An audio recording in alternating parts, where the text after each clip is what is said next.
이게 사진. 제가 올해 6월 25일 날 여기 검찰청에 와서 조사를 받았어요. 그때 조사 받을 때 제가 알고 있는 거는 딱 두 가지였어요. 강혜경 씨가 사진.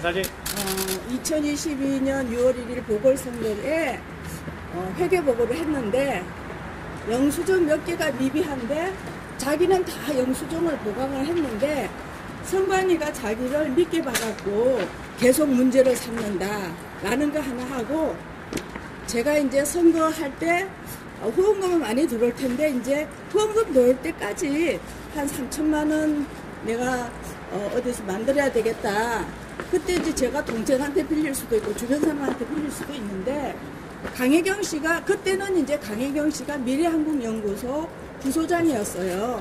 그때 이제 그 전에도 제 회계를 했기 때문에 이제 그 예비 후보의 회계 담당을 시킨 거예요. 그래서 자기가 3천만 원을 빌려주겠다고. 그래서 이제 저는 다른 외부 사람들이 제가 뭐 여기에서 제가 좀 아는 사람들이 많지 않아서 뭐 부정 자금을 받았다든지 또는 무슨 뭐 부정한 뭐 모략이 있을 줄 알고, 잘 됐다, 회계 직원한테 빌리면은 깔끔하게 해결이 되겠다라고 얘기를 했는데, 어느 날 이제 선거 자금이 이제 집행이 되고 나면 이제 보존 비용이 돼요. 근데 여러분들이 알아보면 아시겠지만 보통 이제 합법적으로 선거운동을 하면은 한 1억 5천에서 1억 8천 정도 비용이 들고, 이제 선거 보존 비용 받는 거는 한 1억 천에서 1억 한 3, 4천 정도 보존을 받아요. 그런데 이제 어느 날 선거 보존 비용 돌아올 때가 됐는데 안 왔냐 했더니 이제 강혜경 씨 얘기가 1억 1,800 정도가 보존이 됐는데 선거 차량 비용 2,100만 원을 지불을 했고 9,700 정도가 남았는데 자기가 그걸 가져갔다는 거예요. 저한테 말도 없이. 그래서 제가 물었어요. 그거 너 강혜경 통장에서 정치자금 통장으로 돈이 들어와야 되고 그게 선거자금으로 써야 그걸 가져갈 수 있는데 그러냐 그랬더니 자기가 9,700을 빌려주고 가져갔대요. 근데 이제 선관위에서 얘기는 뭐냐면 그거는 이제 자부담금이기 때문에 내 개인 통장으로 돈을 넣어야 되는데, 이제 이 강혜경 씨가 그 돈하고 이제 그 기탁금 1,500하고를 다 정치자금에 넣었는데, 그런 경우에는 이제 이거는 강혜경 씨 얘기예요. 강혜경 씨가 김영선 개인 통장으로 넣었다가 자기 통장으로 가져가야 되는데 자기가 직접 자기 통장으로 가져갔기 때문에 그게 문제다. 그때 9,700이나 자부담금을 넣었다는 게 원래 얘기하고 다르고, 그 다음에 9,700 정도 그렇게 쓸지가 않을 텐데 해서 제가 확인차 물었어요. 너가 9,700을 빌려준 거냐? 몇 번이나 빌려줬다고. 그래서 2년 동안에 저는 강혜경이가 9,700을 넣은 줄 알았어요. 근데 제가 그때 확인을 했어요. 그러면 이걸로 너가 나한테 빌려준 게 다 정산이 된 거냐? 그랬더니 아닙니다, 의원님. 더 있습니다. 그게 이제 7월 27일경 일이에요. 그러면서 아니 더 있다니? 그러면은 너가 갖고 온 돈을 어디다 썼는지 정산서를 달라. 그러니까 의원님이 월급으로 갚으시면은 제가 그걸 드리겠습니다. 그래갖고 저는 이제 그때쯤에는 한 1,000만 원, 2,000만 원 더 들겠지 이렇게 생각을 해갖고, 강혜경 씨가 전번에 이제 언론사에다 제출한 거는 제가 입금한 게 아니에요. 근데 그래서 차용증을 써야 되기 때문에 지출 명세서를 달라고 했는데 준다고 그러면서 이제 그 와중에 좀 일이 있었어요. 미래한국연구소 내에서 이제 내분이 이제 있었는데, 어쨌든 6월 25일 날 검찰 조사를 받아 보니까 자기 스스로가 선관위에 4,700, 그러니까 후원금이 1억 3,300 정도 들어오고 자기가 4,700이라고 신고를 한 거예요. 그리고 정치자금 계좌에서 돈을 빼내갔는데, 제가 저기 정치에 들어온 지 20년이지만 제가 한 번도 또 현금으로 돈을 빼나가지도 않았고, 그 다음에 지금 제가 이게 너무 놀란 게 뭐냐면 선거법이 엄격해서 어느 국회의원실이나 영수증 10,000원 한 장이라도 다 발발 떨면서 다 해요. 그래서 지금 이 사안이 2년 동안에 있어서 이 이제 강혜경 씨가 2년 동안 녹취록에 다 뒤져도 미래한국연구소하고 저하고 아무 얘기가 없어요. 두 번째로는 강혜경이가 그렇게 9,700을 가져가고 또 그러고 나서 제가 9,000을 내가 월급으로 갚은 거는 강혜경이에요. 근데 그러니까 제가 처분행위한 거는 강혜경이고 강혜경이 통장으로 가서 강혜경 씨가 4사람한테 갚아요. 그 4사람한테 갚는데 그 중에 2사람한테는 통장으로 갚아요. 그게 증거가 있는데 그 사람 얘기도 660만 원 빌려줬는데 500만 원밖에 못 받았다는 거예요. 근데 여러분들이 확인할 수 있는 건 그 와중에 또 지금 와서 보니까 이제 돈을 뜯어내려고 아니 P&R에 부채가 있어갖고 자기가 일을 못한다고 한 달 내내 징징거리는 거예요. 이거는 P&R 사장한테 물어보세요. 4,500만 원을 갚아야 된다고 처음엔 얘기했어요. 좀 있다가 P&R 사장이 300만 원 깎아줬다고 그래서 제가 그러면 제가 어쨌든 여직원이 나한테 돈을 빌려줬다는데 명세서를 준다 그러면서 안 주니까 저는 이제 꼬박꼬박 제 통장으로 돈을 갚았는데 그게 이제 근데 강혜경 씨 녹취록에 이제 제가 이제 문제가 뭐냐면 제가 직원들한테 얘기를 할 때 사람들 있는 데서 업무 지적을 안 해요. 따로 모셔갖고 하면서도 제가 잘했네 못했네 이러는 게 아니라 이 업무는 이런 방향으로 해야 된다.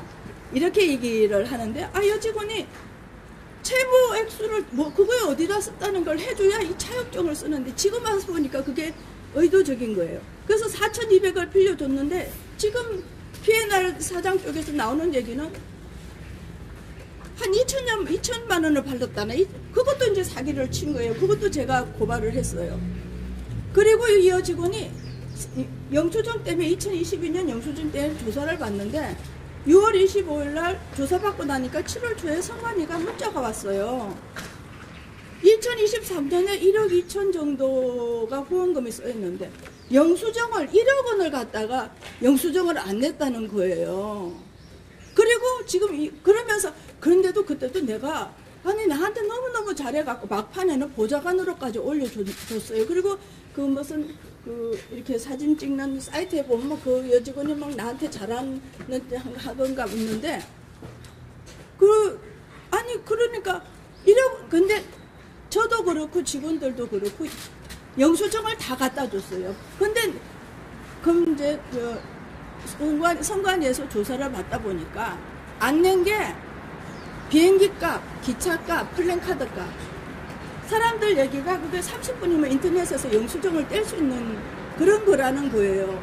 그리고 지금 미래한국연구소가 이제 최근에 그러니까 저도 지금 제가 영수증 일부 미비하다, 그 다음에 정치 자금을 가져가는 절차가 뭐 잘못됐다고 얘기한다는 거 말고는 여러분들이 아는 것처럼 이 사건이 터지고 나서 아는 거예요.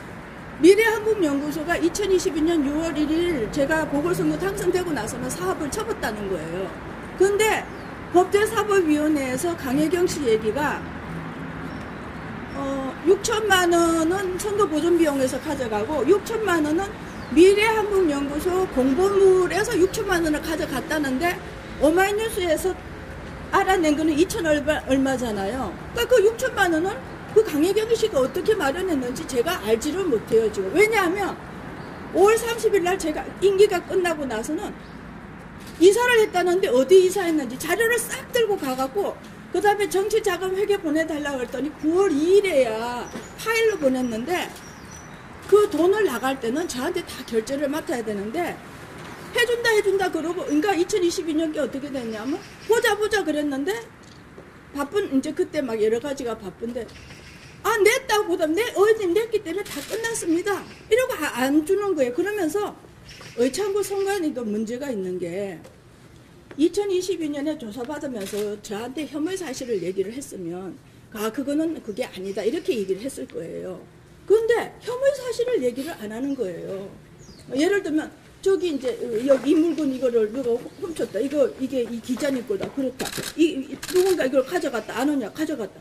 그러고 나는 내가 무슨 위법행위에 뭐가 관계됐는지 모르고 강혜경 씨가 영수증 1억 원어치를 제출도 안 했는데 나한테 얘기도 안 하고 가태료를 때리고도 선임권자고 감독권자인 저한테 얘기도 안 하는 거예요. 그래서 제가 자료 요청을 했더니 내가 그 자료를 이제 전 보좌관한테 신고했는데 했는지 안 했는지도 모르는데 강혜경 씨는 알고 있는 거예요. 그래서 미래한국연구소가 6월 1일 날 간뒀는데 강혜경 씨가 법제사법위원회에서 정황한 바에 의하면 6천만 원을 꺼내간 거예요. 그 미래한국연구소 공보부를 그렇게 꺼내간 거는 제가 오마이뉴스를 보고 알았어요. 왜냐하면 2022년에는 공보부를 만들지를 않았어요. 그러니까 대봉투고 소봉투고가 필요 없고 그 공보부를 만들어서 대봉투 소봉투를 했으면 우편 요금이 나가야 돼요. 우편 요금이 우편 요금이 됐는지 안 됐는지 그것도 모르겠어요. 그런데 이 강혜경 씨가 나랑 일하면서부터 녹음을 한 거예요. 그래서 내가 6월 25일 하니까 25일 날 페이스북에 올려갖고는 가만 안 있는다 뭐 하면서 제가 영문을 몰라. 얘가 왜 갑자기 이랬나. 근데 8월 27일 날 내용 증명이 왔어요. 1억 2천 얼마를 내놓으라고. 그러면서 저한테 문자하고 전화할 때는 뭐라 그러냐면 내가 그 돈 안 받을 수도 있다. 내가 안 받으려고 그랬는데 그랬다. 이렇게 얘기를 하는 거예요. 그러니까 그때서야 내가 이 여직원이 2년 전부터 녹음을 하면서 그동안에 예를 들면 전세보증금 신고해라는데 신고도 안 하고 재산이 옛날이나 지금이나 제가 비슷해요. 조사해보면 재산을 2배로 신고를 해놓고 온갖 불법 행위를 다 저지르는 거예요. 그러니까 그때 이제 1억 2천을 달라고 그러면서 이거를 이렇게 그러니까 여러 가지 불법 행위를 저질러서 내가 겁먹고 돈을 내면은 자기가 회계 잘못했다고 그러고는 그 선에서 끝내고 그게 아니면 이걸 갈취를 하려고 그랬구나.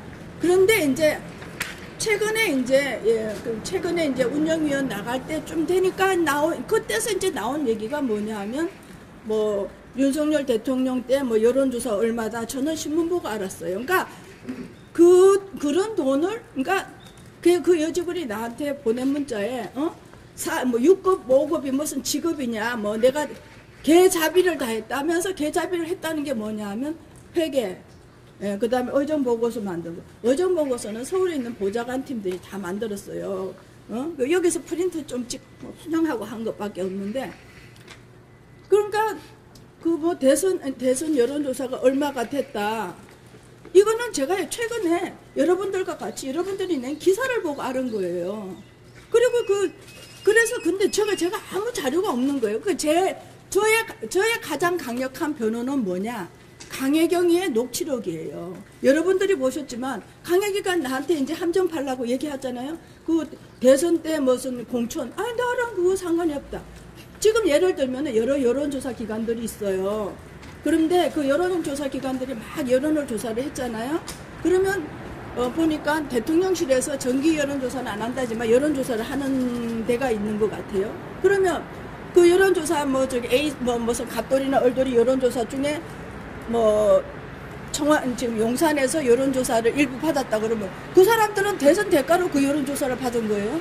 각자가 자기 직무를 하고 A 업무를 해서 그 일을 한 거고 B 업무를 해서 그런 게 한데 대선에서 그러니까 저는 저대로 대선에 윤석열 대통령이 경선에서 통과되고 본선에서 통과되기 위해서 노력을 한 거고 그거는 대선은 모든 국민들이 자발적으로 참여하는 축제예요. 최근에 한동훈 위원장이 직위 없는 사람들이 선거에 개입하는 일이 있으면 안 된다는데 저는 그거랑은 반대예요. 각자가 다 선거에 기여할 수 있어요. 그거는 국민으로서 각자 기여하는 거고 그 다음에 미래한국연구소는 미래한국연구소 영업이에요. 그러니까 그 강혜경의 녹취록을 다 해도 미래한국연구소하고 저하고 관계된 건 한마디도 없어요. 두 번째는 제 얘기가 이거예요. 강혜경이가 나한테 9,700을 넣었다고 4,700 신고하고 9,700을 넣었는데 그러면 그걸 나를 위해서 뭘 했냐는 거예요.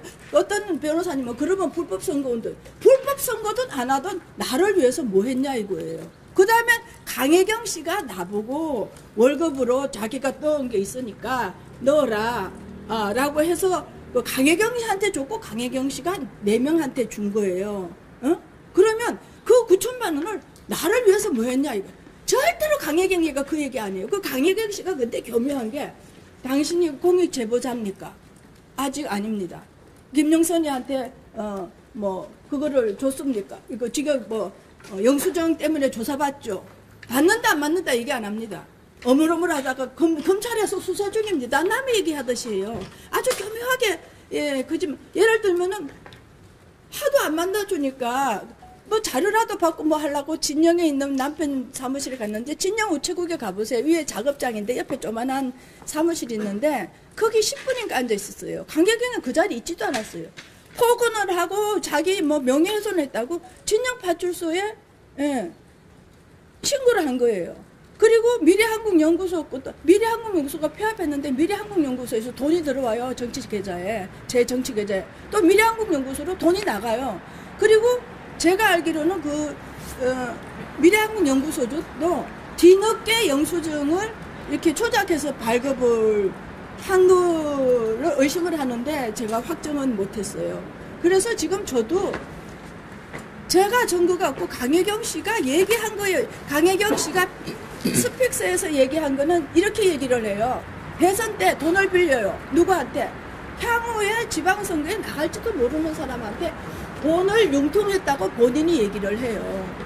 그런데 제 선거 보존 비용에서 그걸 갚았다고 그래요. 왜 갚아야 돼요? 그 선거 보존 비용은 강혜경 씨가 4,700을 진짜 넣었고 썼다고 치면 5천만 원은 정치자금 계좌에 남아있어야 되는 거예요. 이거는 저한테는 횡령이지만 강혜경 씨가 정치자금법을 어긴 거예요.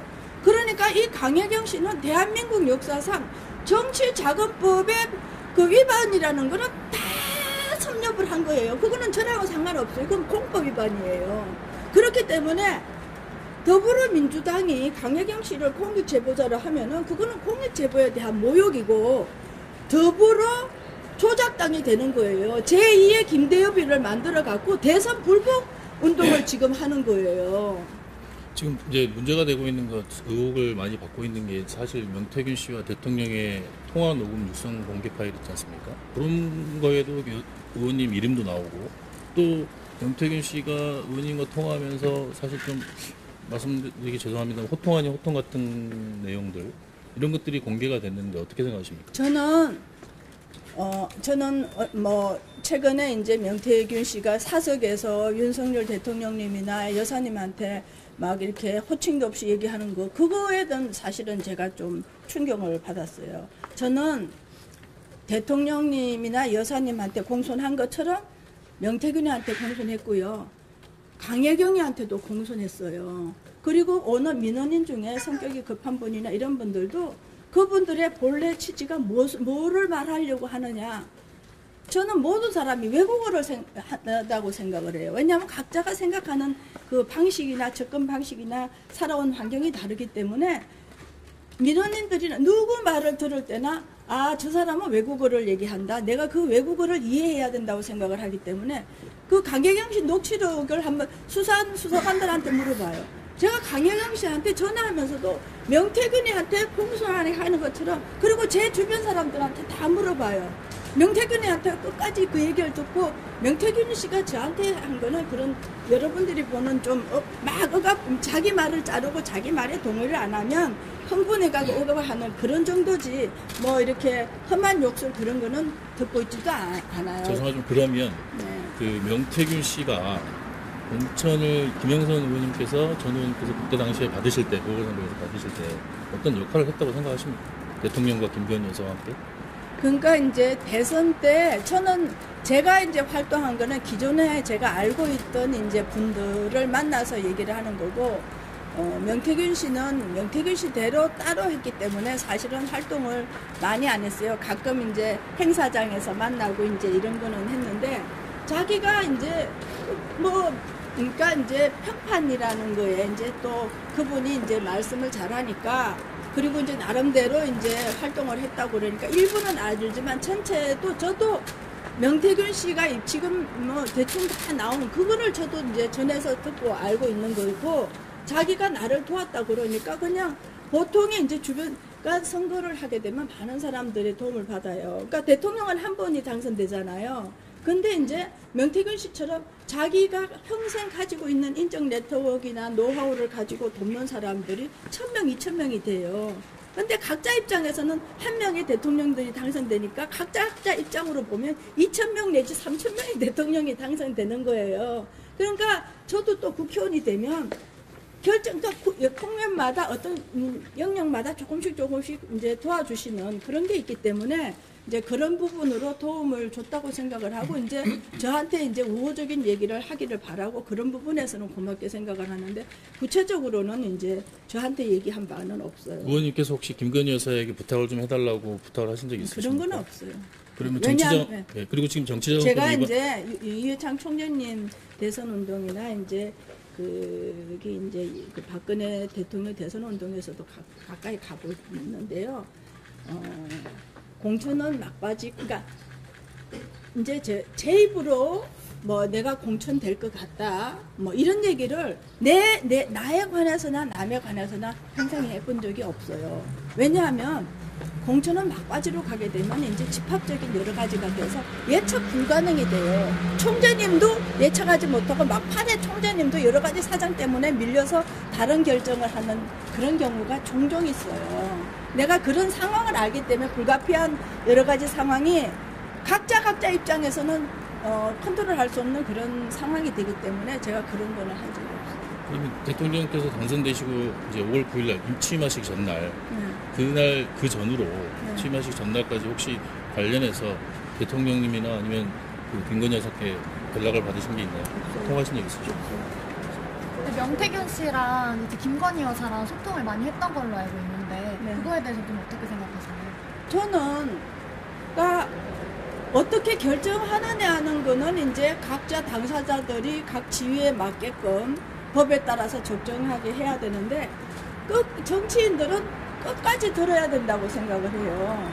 명태균 씨가 호통을 치든 말든 간에 그 사람이 한국말은 끝까지 들어봐야 돼요. 무슨 얘기를 하는지 끝까지 들어봐야 된다. 그래서 김건희 여사가 끝까지 들으려고 한 거는 어느 정치인보다 낫다. 직에 있지 않으면 그 일을 해서는 안 된다. 그거는 관료적인 생각이에요. 우리나라는 관료주의가 너무 엄해요. 우리나라는 부정주의하고 관료주의를 극복해야 지금 AI 시대의 문화 선진국가로 갈 수 있다. 이렇게 생각을 하는데 끝까지 들으려고 한 거는 잘하신 거다. 그 다음에 되는 거는 되고 안 되는 건 안 된다고 얘기하신 것도 잘한 거다. 그래서 지금 왜 이 대한민국이 선진국 진입에 들어와갖고 여성을 마녀 사냥하는 걸로 정치를 끌고 가느냐. 그거는 저는 이렇게 생각해요. 컨트 선수끼리 싸우다가 힘에 딸리니까 링 밖으로 가서 남의 마누라 두들겨 패는 거나 마찬가지예요. 왜 그런 비겁한 정치를 해요? 나는 그 이런 마녀 사냥 풍토에 대해서 박근혜 대통령님을 한번 마녀 사냥했다고 해서 맞들여갖고 또 마녀 사냥으로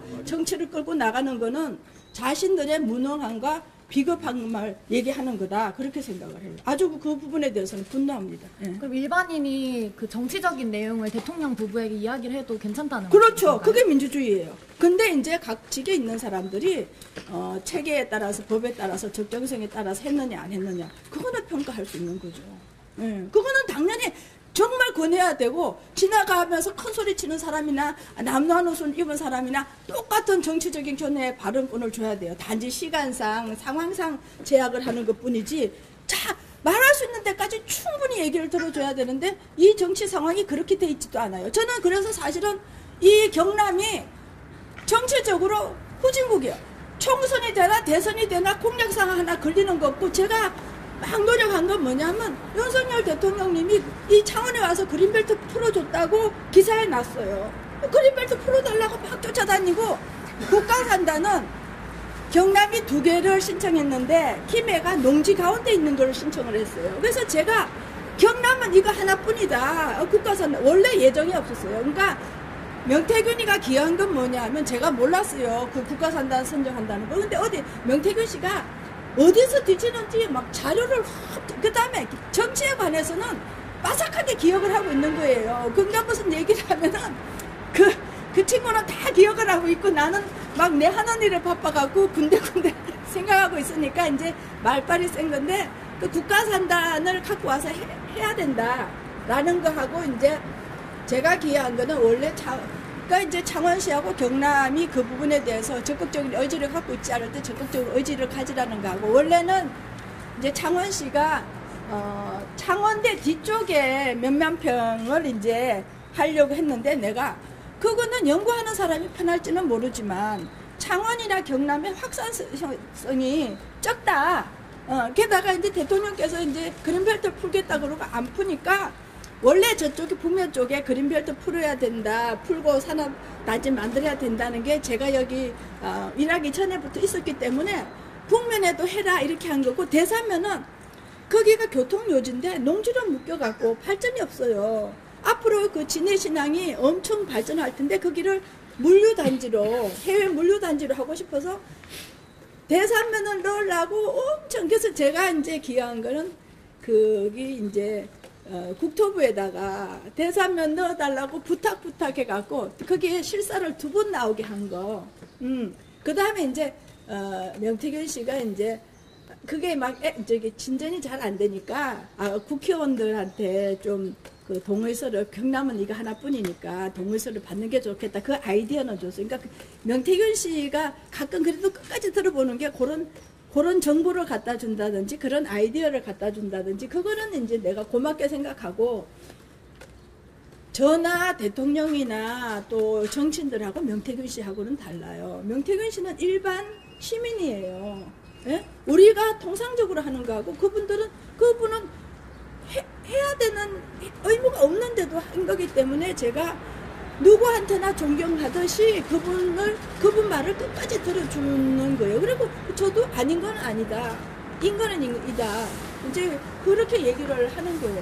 근데 그 명태균 씨 일반 시민이라고 하신 것처럼 일반 시민 그 신분인데 판단 과정이나 이럴 때 같이 보고받거나 하신 건 아니라는 거예요?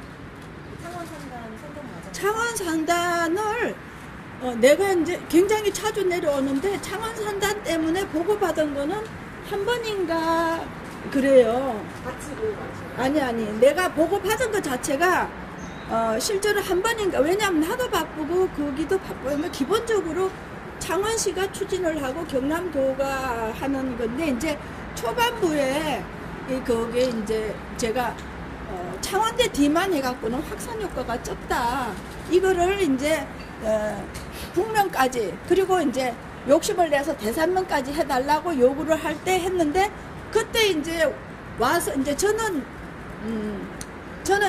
국회의원으로서 지나가는 또 뭐 어떤 좀 험한 말을 하시는 분들이라도 대통령이나 일반 시민이나 같은 대접을 받아야 됐다는 게 제 기본 생각이에요. 그러니까 사무실에 오면은, 그때 누가 오면은 그냥 오시라고 해서 테이블 위에 같이 앉아서 듣게는 해요. 근데 그때 이제 명태균 씨가 와서 같이 들었는지, 또 와서 아마 그 자리에 왔으면은 막 뭐라고 막 얘기를 했을 거는 같아요. 그러니까 그런 거지, 제가 보고 받은 것 자체가 한 번인가 정도로 기억을 해요. 그러면 의원님, 그 명태균 씨가 그 의원님 의원실의 총괄 본부장이라는 명함을 파가지고 직접 활동할 수 있도록 용인해 주신 이유는 있을까요? 그런 명함이 파고 있으니까 창원시 지자체라든지 의원실에 와가지고 대비 문건이라든지 그러니까 보고를 했다고 이제 하는데. 이거는 이제 제 출은 다 지나가고, 이제 지금 이제 최근에 이제 여론조사 비용, 여러분들이 기사 내고 나서 이제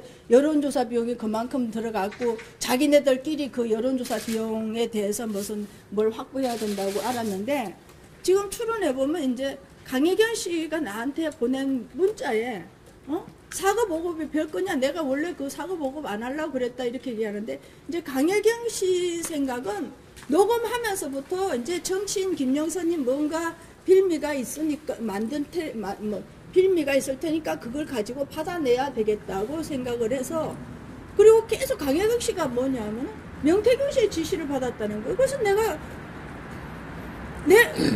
명태균이가 너를 임명을 했냐, 명태균이한테 월급을 받았냐. 근데 명태균 씨가 아니라 강혜경 씨가 또 뭐냐 하면은 자기가 회계 책임자라고, 자기가 도장 찍었다니까 자기가 정권이 있다고 저한테까지 그렇게 얘기를 했어요. 그러면서 명태균 씨 지시는 받았다고 그러니까 강혜경 씨 스스로는, 그리고 그거는 이제 임명이 되면은 회계를 담당하는 공무원으로서 그러니까 공적인 자기 직무인데, 이분은 이제 돈 받아가는 거가 이제 주된 직무라서 했는데 제 입으로 총괄 본부장이라고 얘기해 본 적이 없고 어떻게 됐냐면 그 보궐선거 때 나이가 많으신 분들은 고문, 그러니까 75세 이상 80세는 고문, 75세에서 제 나이 위까지는 자문, 그 다음에 제 밑에 있는데 이제 좀 정치적인 경력이 있는 분은 위원장, 그 다음에 이제 좀 활동하는 사람들은 본부장인데 제 기억으로 이제 그 위에 보좌관을 한 이희철 하고 이제 조혜국 이런 사람을 보좌관으로 하는데 그 외에 이제 오시는 분들은 이제 가끔 오시는 분들은 위원 그러면서 좀 열성적으로 우리를 위해서 좀 홍보를 해주거나 정보를 갖다 주기를 바라는 사람은 본부장이라고 이렇게 부르지 제가 이제 본부장 명사장 이렇게는 불러도 총괄 본부장이라고 직함도 없었고요. 그렇게 불러본 적이 없어요. 그거는 강혜경 씨하고 명태균 씨 사이에 일이 있었던 것 같아요. 저는 총괄 본부장 명함을 파준 것도 이번에 알았어요. 왜냐하면 나도 내가 뭐 내 명함도 내가 잘 안 하고 다니는데 내가 뭐 직원들 명함 어쩌고 저쩌고 그거는 사실 보고 받지도 못하고 몰랐어요. 예. 그 민주당에서 공개한 육성 녹음 그거는 혹시 들으신 적 없으세요? 뭐 육성 녹음 오는 거. 윤석열 대통령이 기념품 해줘라 이거. 아니요, 뭐 그러니까 나한테 뭐 자기가 뭐 열심히 했다고 그러니까 근데 뭐 사실은 보궐선거 공천 받으려 그러면은 뭐 명태균 씨는 정치적인 경력이나 이게 없고 정치 환경을 이루고 있는 사람들은 따로 있어요. 네. 그럼 명태균 씨가 5월 9일 날 취임 전에 대통령께서 명태균 씨와 통화해서 지금 공개된 녹음 파일 말고 다른 거와 관련돼서 김건희 여사라든지 아니면 다른 분들과 관련해서 대통령님이나 그 두 분과 통화한 내용을 의원님 앞에서 자랑 삼아 얘기하거나 한 적은 없나요? 말은 이제 뭐 들려주신 적은 없나요? 아니 들려준 적은 없어요. 왜냐하면 번도 제가 들으신 적 없다는 그랬잖아요. 말씀이시죠? 왜냐하면 저는 녹음은 말도 안 되는 거고 직원들한테 얘기할 때도 여러 사람 있을 때 그 직원이 미스한 거를 얘기하지를 않아요. 따로 불러서 얘기하고 따로 불러서도 잘했니 못했니 이렇게 얘기하는 게 아니고 이거는 이런 방향으로 이렇게 더 노력을 해야 된다 이렇게 얘기를 하지. 그거 한번 물어보세요. 저 우리 직원들 붙들어 놓고 내가 그러니까 명태균 씨가 대통령님이나 내가 그런 거에 통화한 대해서는 내용에 대해서 들어보신 적이 없고 그런 거는 있을 수가 없다고 생각하니까 그럼 난 내가 통화를 했는데 어쨌다 뭐 이런 말씀을 하신 적은 없나요? 김건희 여사랑 통화를 한다. 뭐 자기가 얘기를 하면은 뭐 자기 뜻을 잘 받아준다. 뭐 그런 얘기는 들은 적이 있죠. 그럼 혹시 뭐 대통령이나 여사한테 얘기해서 공천받아준 거다 이런 식으로 말한 적은 있어요? 의원님한테? 그렇게는 얘기 안 했어요. 세비 반을 왜 준 거예요? 명태균 씨한테. 세비 반. 아니 강혜경 씨 반을 준 게 아니고요. 돈 되는 대로 그 강혜경 씨가 뺐는데 10만 원 입금한 것도 있고 20만 원 입금한 것도 있어요. 그러니까 초반부에는 1,000만 원, 2,000만 원 더 주면 될 줄 알았어요. 그러니까 근데 뭐 돈 빨리 갚아요. 저가요 뭐 돈 줘야 되는 게 있으면은 일주일 약간 2, 3일을 안 넘겨요. 그때 명태균 씨가 정확하게 절반을 달라고 했잖아. 그 절반이 그 나는 그런 얘기 들은 적이 없어요. 근데 없고 이미 7월 27일에 강혜경 씨가 가져가면서 자기가 받아가야. 그리고 그게 내가 이제 보통 이제 얘기 안 하는데 강혜경이가 지출명세서를 달라는데 안 주니까 이게 후반부 가갖고는 내가 그리고 아니 들어보세요. 갚을 만큼 갚았는데도 다 갚았다 소리 안 해서 내가 이제 그때는 전화해갖고 아니 아직도 이게 남았냐 명세서를 주라. 그 다음에 또 한두 달 되고도 안 해서 줘라 해서 그게 녹음에 남아 있을 거예요. 예. 그러니까 저의 최대 변호는 뭐냐?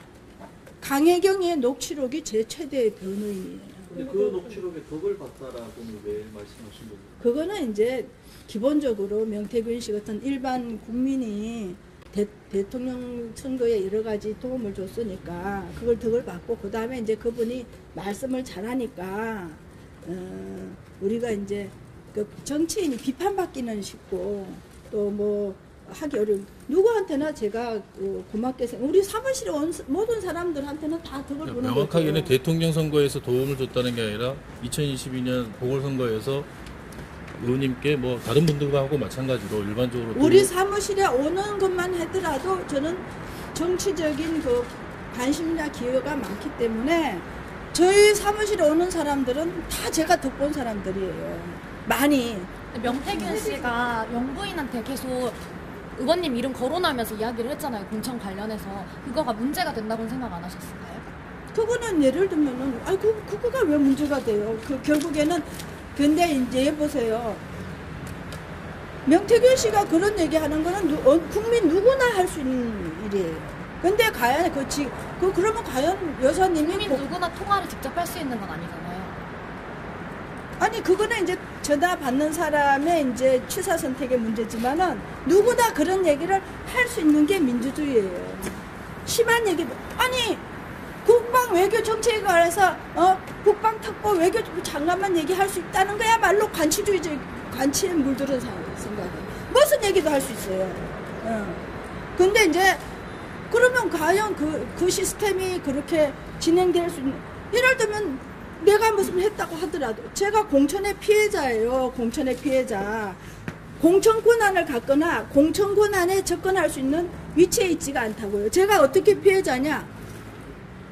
당무감사가 내려왔는데 당무감사 회의가 진행되기도 전에 당무감사 꼴찌라고 그걸 하는데 당무감사할 때 18페이지가 모든 사람이 기본 서류로 내요.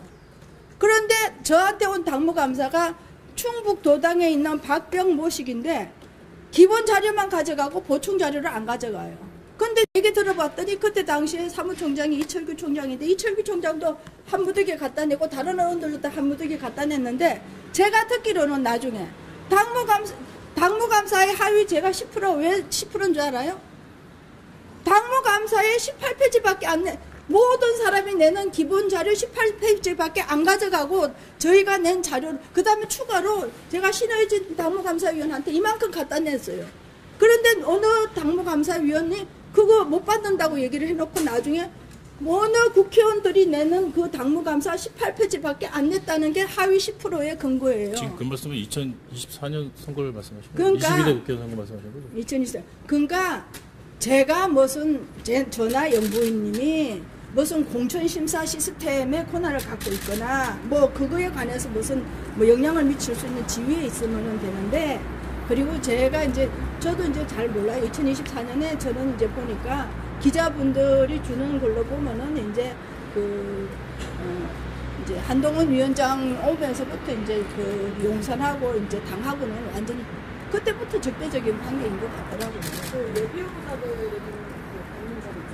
후보자들한테 공천 대가로 돈 받았다는 그 혐의 관련해서는 그 자리에 같이 있었다고 하시던데, 명태균 씨랑. 저는 전혀 알지 못하고, 그거는 뭐 그거는 이제 그거는 스펙스를 보세요.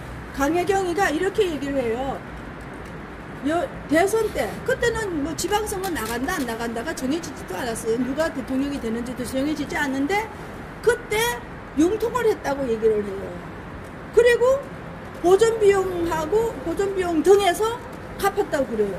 아니 근데 여러분들도 다 알지만 지방선거하고 이거 저기 대선하고 이거 하고 그렇게 얘기하면은 지금 이제 국민의힘이나 민주당이나 다 대선 때 일정한 역할을 안 한 사람들이 거기에 들어가 있는 사람은 얼마 안 될 거예요. 그 사람들이 나보다 더 심한 혐의를 받는 거예요. 그러니까 전혀 그건 인간 사회에서 이게 너무 이게 그러니까 첫째는 강영경 씨가 뭐라고 다 이제 처음부터 이제 녹음하면서 여러 가지 불법 행위를 했는데요. 그거는 정치자금법상 있을 수 없는 여러 가지를, 그 외에도 여러 가지가 있어요. 돈이 있어요. 예. 있는데, 그리고 저도, 기사를 보고 알은 거예요. 기사를 보고. 오마이뉴스에서 2천 얼마인데, 강혜경 스스로가 뭐 미래한국연구소 그 비용으로, 이게 미래한국연구소에서 돈을 넣기도 하고 빼기도 하고 막 5만 걸 다 했는데 그거 자체가 정치자금법 위반이에요. 창원 의창 유권자들한테 한 말씀 부탁드립니다. 제가 이제 저는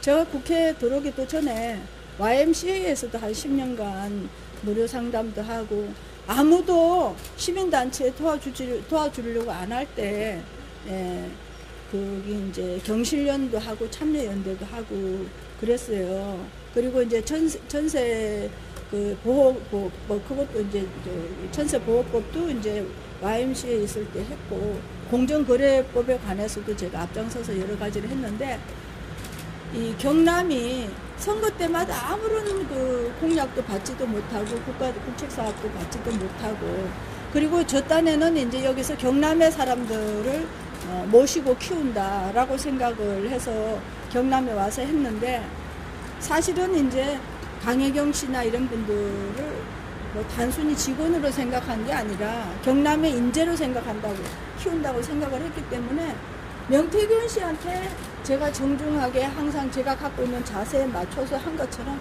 다른 모든 사람들한테, 우리 사무실에 들리는 모든 사람한테 그렇게 대했고, 그런 일들을 하는데 도움을 주고 싶어요.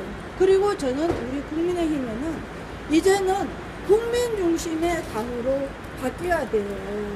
관료주의를 타파하는 거, 그 다음에 비관주의를 타파하는 거. 그러면서 지금 제가 국민한테 하고 싶은 거는 18세기에 산업혁명이 된 것처럼 지금 AI 혁명이 진행되고 있어요. AI에 적응하는 국민과 못하는 국민이 현격한 차이가 있기 때문에 이 부분에 관해서 여야가 합의하면서 일을 진행하는 게 중요합니다.